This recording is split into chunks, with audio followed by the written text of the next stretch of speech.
Մի քանի օր առաջ ինձ on-line տիրույթում գործող վարորդները դիմել էին, ներկայացրեցին խնդիրը, որը որ ես ընդունում եմ շատ անարդար, որտեղ որ գտնում եմ, որ նաև պետությունը չկա, իր գործառույթով պետությունը ընդհանրապես չկա։ Եվ ինչու՞մն է կայանում տրամաբանությունը։ Այսօր on-line տիրույթներում գործում են, աշխատում են շուրջ 130,000 վարորդներ, որոնցից 40,000-ը ընդունեն կարող են լինել նույնիսկ մեր ոստիկանները ստեղ կանգնած, ովքեր աշխատանքի ժամից հետո իրիկունը տուն գնալուց մի հատ գործ են անում, որպեսզի իրենց օրվա հացը վաստակեն։ Մնացած ժողովրդի մեջից 40,000-ը նվազագույնը ամեն օր այս մարդիկ աշխատում են եւ իրենց ամսական վաստակածը 200,000 դրամից ավել է։ Դրա դիմաց այս մեր վարորդները, մեր շատ հարգելի այս վարորդները, որոնք բոլորը կանգնած են այստեղ, ինչ են վճարում։ Տեսեք ինչա տեղի ունենում։ Նվազագույնը իրանք վճարում են 25-ից 31% տարբեր գումարներ։ Հիմա ես բացեմ ինչ գումարներ են իրանք վճարում։ Օրինակը վերցնենք Yandex-ինը,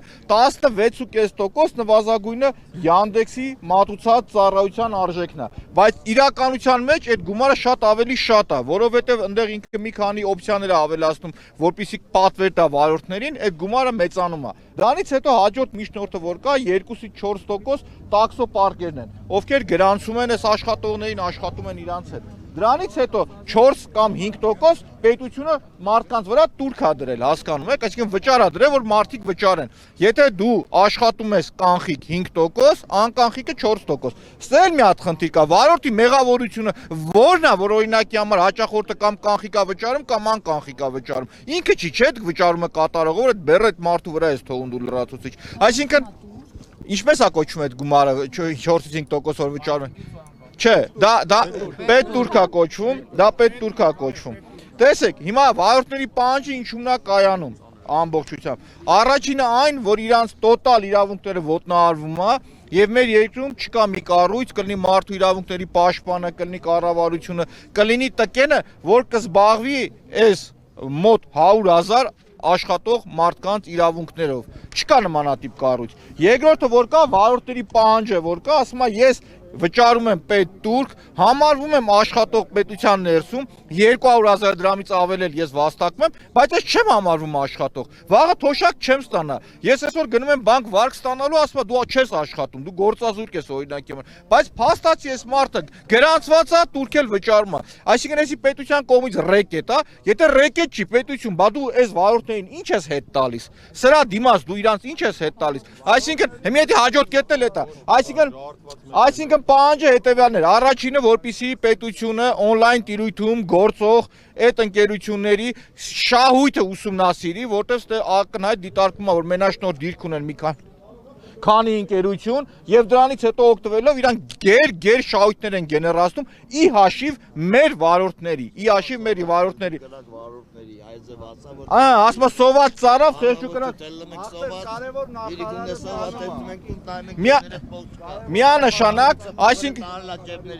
քնում են քնած վախտեն հաշիվներից սա գողնում տանում, կնածыз վախտեն էլա գողնում կողերները։ Ու չկա մի կառույց, որ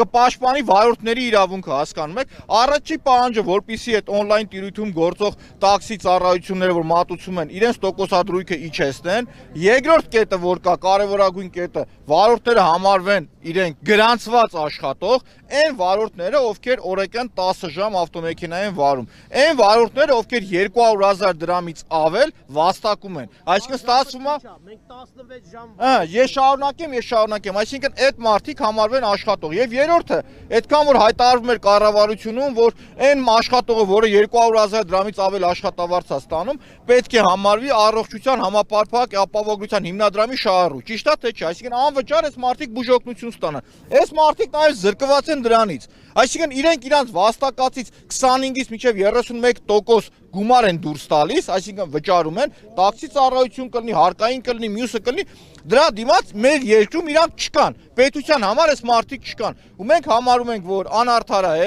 այսօր կազմակերպել ենք ստորագրահավաք, որի արդյունքում մարդիկ կստորագրեն, ստորագրահավաքը տևելու է 2 օր, այսինքն այսօր 2 ժամ է լինելու, մնացածը մարզերից շատ վարորդներ դիմել են, որ մենք կուղարկենք, այս բոլոր պահանջները կներկայացնենք կառավարությանը, որից հետո վարորդները իրենք արդեն ըստ կառավարության պատասխանի, եթե ընդառաջ չգնան վարորդները որոշել են, որ խաղաղ անհնազանդության ակցիաներ են իրականացնելու, այսինքն իրանց Ինչ։ Քանի մարդ ինչքան վարորդ որ գա, այսինքն դրա համար կապ չունի, 1-ը կլինի, 10-ը կլինի, թե 1000-ը կլինի։ Այսօր սահմանված ինչ-որ թիվ կա, որ Չէ, չկա։ Չկա տեն սահման, ուստի դրանից ելնելով առաջարկում եմ, որ առաջինը մեր ամենաակտիվ ուր գնաց։ Չէ, Արտուր դու չէիր, արի, մի օր կռիվ էր անում։ Ուր է։ Այն որ գիշերը Ջաջը, մխո, եկեք։